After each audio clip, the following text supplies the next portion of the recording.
The Pitstop Pals. What is up, everybody? Nielson and Gager back with you once again. It's an Australian Grand Prix recap, and what a night it was. Gager, how you doing, buddy?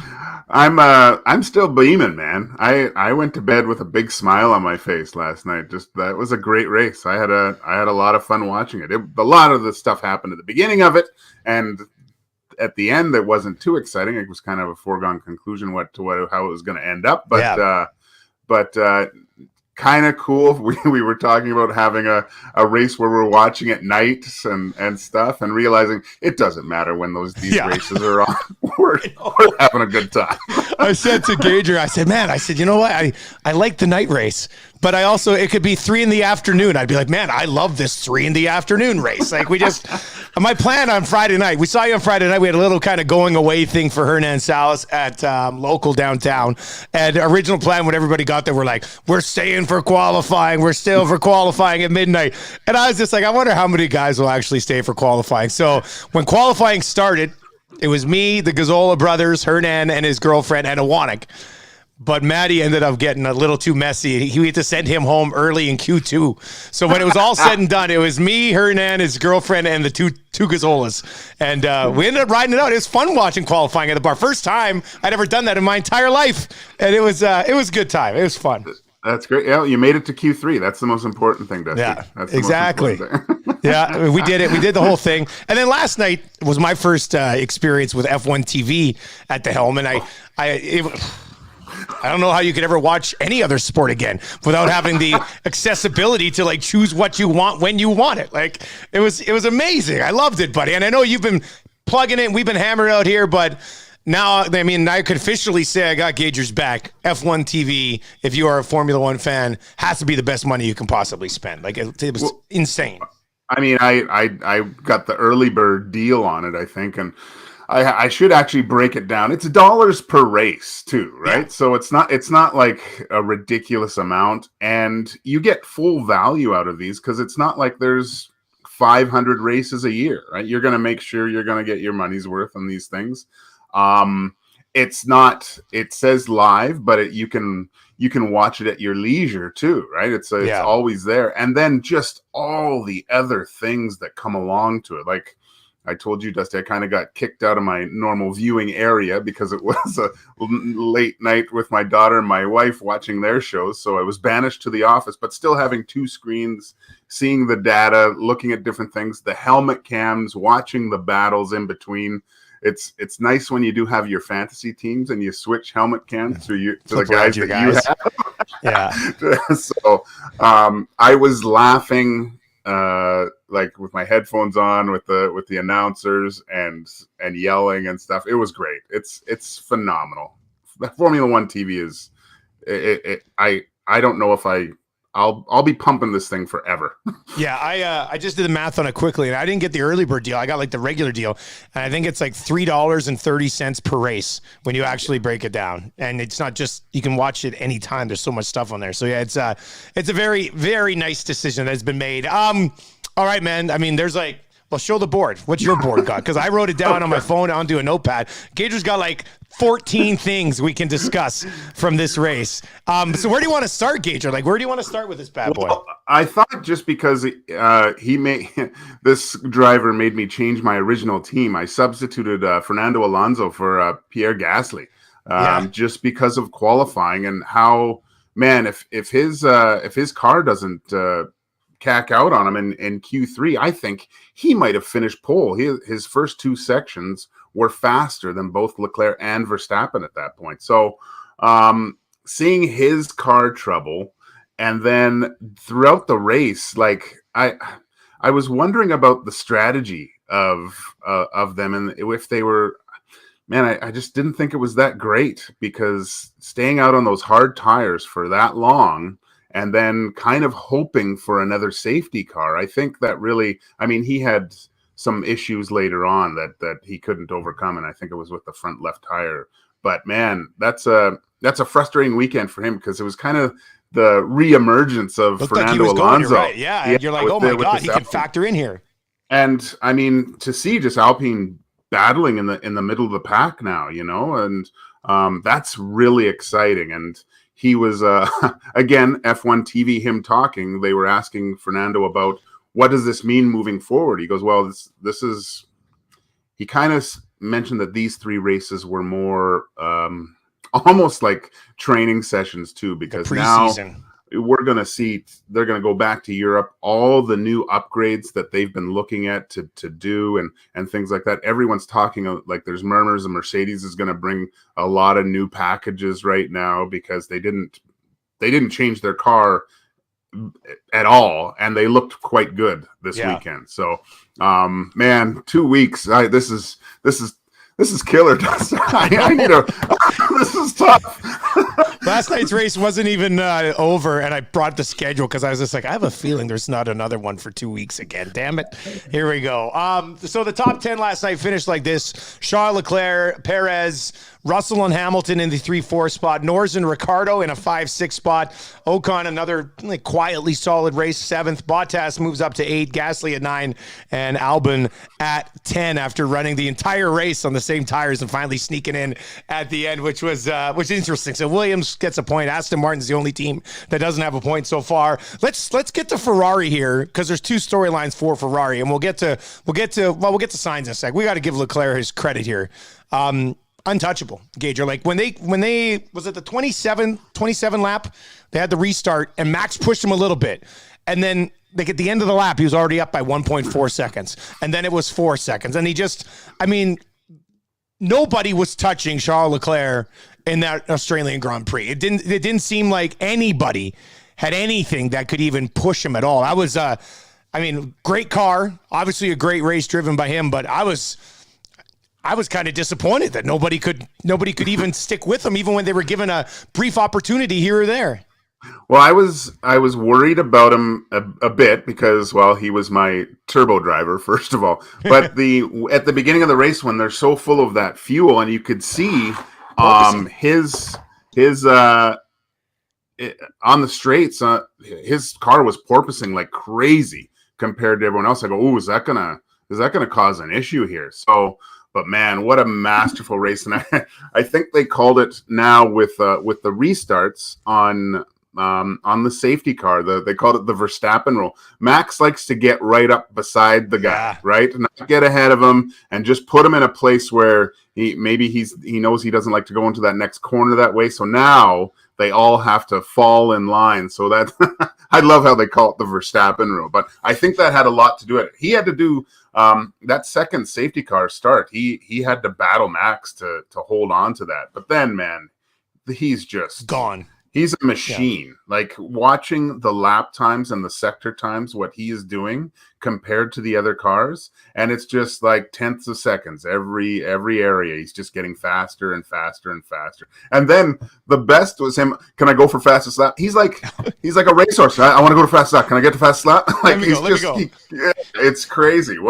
And to see the in the paddock with the Ferrari team and them, all these Italians going nuts. I mean, I played hockey in Italy. It just reminded me of them all going crazy and stuff, and seeing the embraces. It's that looked like a fun paddock to be in last night for sure.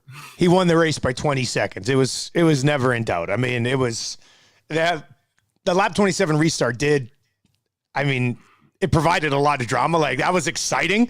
And you know what? We got that middle pack racing late into the race, which was pretty good as well. But on the other side for Ferrari, Carlos Sainz, who I put my turbo driver on, and he was coming out of 9. I was like, it's going to be really fun to watch Carlos Sainz and that Ferrari to work his way up through this field.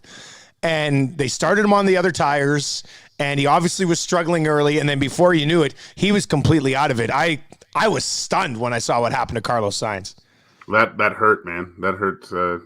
Because I wanted to see what was going to happen if he was just going to start, gaining on guys, yeah. and the hard tires. But from what it looked like is it takes, because I think he went off on lap 2, and all those other drivers when they had those hard tires, it took them at least 4 or 5 to get them. What is it called in the zone where they were.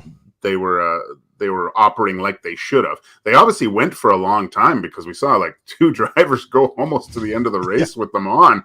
But it did take a while to get them under temperature and get them handling the way that they want to. But man, that was I was upset with that just because I wanted to see a lot of battles and see him battling some of the other cars in the middle of the pack with that Ferrari car. That would have been something to watch. But obviously very disappointed in his interviews and stuff, and them talking about now the conflict between the 2 drivers and how Leclerc is the golden boy, and what's going on. Everything's going to be pushed towards Leclerc because he's going to have a legitimate championship run. And hey, Carlos Sainz, congratulations, 3 races in, you're number 2 now moving forward.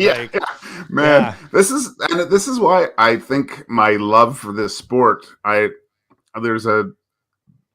There's a part where it's kind of like being a goalie on an NHL team, Dusty, with the 1 and 2 guys. Like I just find that relationship a little bit similar to a point. So maybe that's one of the reasons why I can't get enough of F1. We've talked a lot, and we'll get to Mercedes in this race and McLaren and kind of the bounce back for those 2. We talked a lot about how, this season is an absolute disaster for Mercedes so far. Well, as of this morning, the constructor standings are as follows. Ferrari, 104 points. Mercedes, 65. Red Bull, 55. And then McLaren actually in 4th after getting double points. They have 24 points. They're sitting in 4th right now.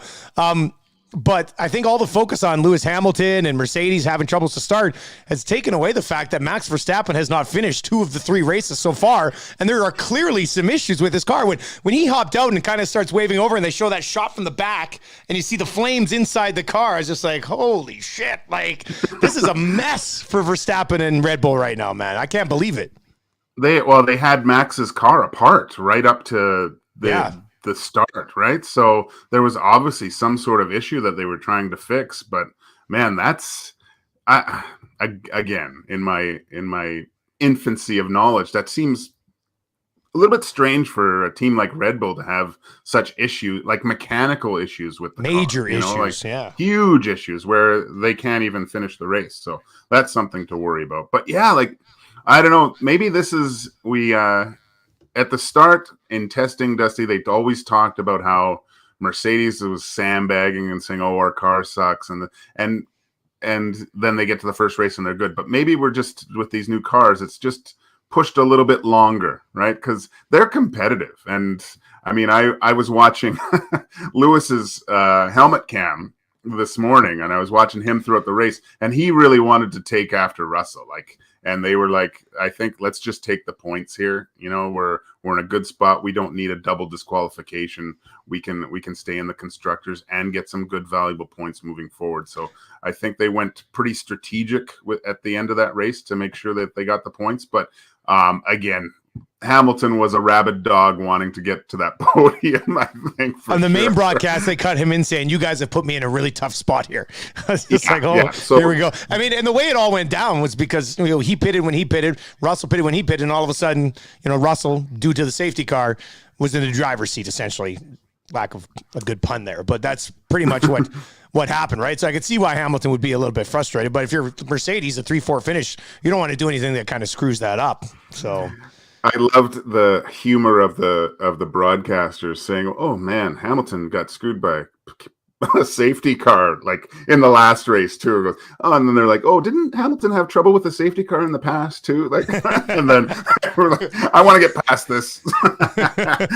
So not a bad. You mentioned maybe some more changes here coming for Mercedes, but they find themselves in a pretty decent spot so far. Haven't seen them be able to push that Ferrari car just yet, but maybe that does happen at some point if they continue to tweak things as we work through the year. McLaren, man, they needed this Australian Grand Prix in the worst of ways. They looked like they were going to be down with the Williams and the Aston Martins and wherever Haas ends up. Like, it did not look good. I thought McLaren might end up being in a battle with Alfa Romeo and the Alpines throughout the year. This was a pretty steady race. There was really no risk taking. It was Lando and Danny Rick back to back through the entire thing. I passed a couple of cars close to each other. But if you're McLaren, you usually wouldn't be ecstatic with a 5-6 finish, but you have to be pretty damn happy with a 5-6 finish for this one, don't you, Gager? Well, yeah, after the first two, for sure. And again, I think it was another Ricardo. I think had more pace in his car, but um, they were saying how well he was defending. So if anyone got close, he could defend at least that way and just bank the points this early. And for him to finish in the points in his home race, I think that was important for him, for his confidence level, because he was, I mean, the guy doesn't stop smiling most of the time anyway, but he was quite happy after that race. I mean, the I know that Charles got driver of the day and he drove phenomenally, but did you go vote for Williams? I was going to, and then I forgot. I did vote. It was the first time I voted. I was sitting there. I was just like, because usually I'll have like my kids with me in the morning watching, but I was just sitting there by myself. I was like, I am going to vote. And I actually did vote for Charles Leclerc. I was just like, dude hasn't been touched. Like, he's ran away with this thing. So usually when I play the video game, I get very frustrated when like, if I move up the field and they give it to the guy who wins it anyway, but I found myself in the spot and I was just like, I got to give it to him. I mean, he won the race by 20 seconds. So who would you have voted for, though? Who were you going to say? Well, I probably would have voted for Leclerc, but the Williams who finished 10th, Jesus, name's escaping Albon. Albon, I probably just to get. I mean, he was in 7th for the longest time. Yeah, he had to get his tires, right? But cool to see Williams. Like obviously there's something there. It's not like to be that up that far in the pack and pit on the last lap and still only drop a few spots into and stay in the points. That's massive. So, I mean, even they have to be a little bit optimistic of hopefully getting some points in the field or battling for that maybe not the middle pack, but closer to it. That's great. I mean, they're all talking about, wow, this season's going to change a lot in the next 2 weeks, and the possibility of a 3-way battle between Ferrari, Red Bull, and they say Mercedes is going to get close. So, man, last year it was kind of the first year we watched, and it was Red Bull, Mercedes. But can you imagine having these three guys battle and all the different, like with Russell and Hamilton now, like Russell, it's the drama that could happen here over the next few races, Dusty. It's I checked my heart rate on my Apple Watch. I posted it I was up like 10 beats per minute before the race. I could feel myself, like I thought I was about to get ready for a game. It was crazy. I was so excited. We were talking about that on my show this week, like that moment in sports where you still get butterflies in your stomach, and like Tiger stepping to the tee at the Masters when he hasn't played in 18 months. I think that was what brought it up, or maybe it was the feeling of opening day, Major League Baseball. You're like, here we go, new season. But yeah, one of the things I said was, man, I would have never thought this, but over the last year, the 2-3 seconds as those lights start going, right before lights out on the first lap, you're just like, here we go. Like it's a rush, man. It's a rush. It's good, and it's so hectic because you're trying to keep tabs of everything. And that's where I was going to go. I was going to go with, like, Leclerc's looks so good, and this Grand Prix obviously crushed it, absolutely rolled.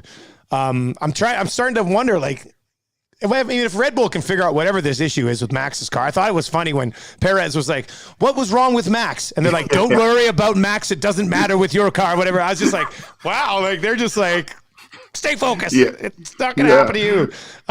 So, I mean, I would assume Red Bull gets whatever issue with Verstappen's car is sorted out here as soon as possible. So do you think it'll be Mercedes and Red Bull and Ferrari fighting for this thing, or do you think it'll just be Red Bull, or do you think McLaren's not going to factor into the top? But I was like, is it going to be like a Red Bull Ferrari battle, and then maybe McLaren pushes Mercedes a little bit, or is this a one-off for McLaren? Like what do you think we're talking about a month from now, Gager? There'll be a couple more races over the next few months, over the next month. Well, it'll definitely be Red Bull and Ferrari. I really do have a feeling that Mercedes is going to start creeping up in there. It's just the way these guys are talking about it, and the fact that they haven't looked good in qualifying for the most part. Yeah. But then during the race, it's a different animal. And what's really cool to watch, and I think I texted you a few times, is when I switch to Hamilton's camera when he starts passing, and you can see the actual racecraft of these guys and the stunting and getting in between and making subtle little adjustments to get past people. It's quite fascinating to see how good these guys are. I hope so, Dusty. I think I mean, I don't know if this Alpine car and Alonso's driving like this way, are they going to be up there too? Like it's really interesting for me to see. But the one thing they do say is when they get to Europe around these, like, it's almost like, okay, because now 2 weeks from now, right? Now it's yeah, type of thing. So, and this is where you really all the upgrades come in, like I said, and this is when they really start dropping the hammer with these cars and stuff like that. So it'll be really cool to see the season from the start like this, I think, this year, because like last year we were almost halfway through before we started really getting dabbling in it a little bit. And now here we are, but like, I can't wait for Italy in 2 weeks. We'll have 9 preview episodes. Like, it's fun. I think a lot of people are like, I had a few people yesterday tweeting. The one guy's like, I'm ready for my first race. I can't wait for tomorrow. And I replied, I was like, dude, it's 11 o'clock tonight. He goes, well, what did I PVR at 9 o'clock tomorrow? I was just like, it's tonight. Yeah. It's 11 o'clock tonight. So I like seeing everybody else hopping on board with it too. It's been pretty fun, and we're just kind of getting going on all of it. So it's gonna be a good season. No race this upcoming weekend, but we'll probably have a lot to discuss anyway. There'll be some stories on upgrades and things like that heading towards Italy. So that should be fun. Gager, anything left on the board? Anything else on the board there you got that we didn't get? The one thing that they did mention was that was the biggest sporting event in Australian history. So just to like, Australia had a really tough time with the coronavirus, the lockdowns and things like that. And to see, I think it was like 150,000 per day, right, at this thing. So that's amazing. I can't imagine what that feeling would have been like in the city. And I have some Australian friends, and they just said, we have to go. You can't imagine what Melbourne's like during race week there. So congratulations to Australia having an awesome race. It looked like just smiles throughout the crowd. It just makes you want to be part of a massive sporting event, like that. That's a lot of fun. So it was great. I couldn't believe the track. I thought all the adjustments. The one thing about I'm sad they got rid of the fourth DRS zone. That's I thought that might have been because it wasn't for they said it wasn't for overtaking. It was more for bringing the pack closer together. Together, yeah. Yeah, it wasn't established that way, but we'll see what happens. There you go. That's episode 4 of the Pitstop Pals. Is recap the Australian Grand Prix, and up next, we'll see what we come up with for next weekend, and then we've got we go to Italy after that, and maybe one day, like 10 years from now, Gager, you and I are traveling around from Grand Prix to Grand Prix doing the Pitstop Pals, brought to you by Red Bull and Mobil 1, and like that would be amazing. I couldn't even imagine. Hugh, man, I just want you calling it, Dusty, and I can be in the on pit row and talking to everybody. That's what I want. I would love to try that just to see how it goes. Like, I'm sure eventually, like, I'm a play-by-play guy, so like eventually after a while I could get the hang of it, but I would love to kind of just jump into one and just see how hard it is. Like, I want that challenge and how difficult it is, because they're broadcasters. I mean, I listened to most of Crofty last night, but I dabbled around on the other feed on F1 TV, and it was pretty steady. It's not Crofty, but it was still like just smooth broadcasters. Crofty, I mean, I think you're a wonderful broadcaster as well, Dusty. But I guess you could say I've grown up with Crofty. I have to listen to him at the start of the race. It's crazy. He just provides, like, everything he says, I'm just glued to. Like, it's fantastic broadcast. I'd love to sit in the booth right next to him and just watch him. Like, I want to see what he's watching, like, and how he's breaking it all down, because he nails it every time. And I'd love to see how he handles that. I'd love to see that booth. That would be we got to get him on here. Yeah, I know, exactly right. That's true. All right, there you go. That is episode 4 of the Pitstop Pals. If you're watching on YouTube, make sure you subscribe to the podcast. Available on all your podcasting platforms: Apple, Spotify, iHeartRadio. You can find it wherever you find your podcast. We'll be back with episode 5, discussing all the storylines coming up between now and Italy. Gager, enjoy the rest of your Sunday, buddy. All right, buddy. Take care.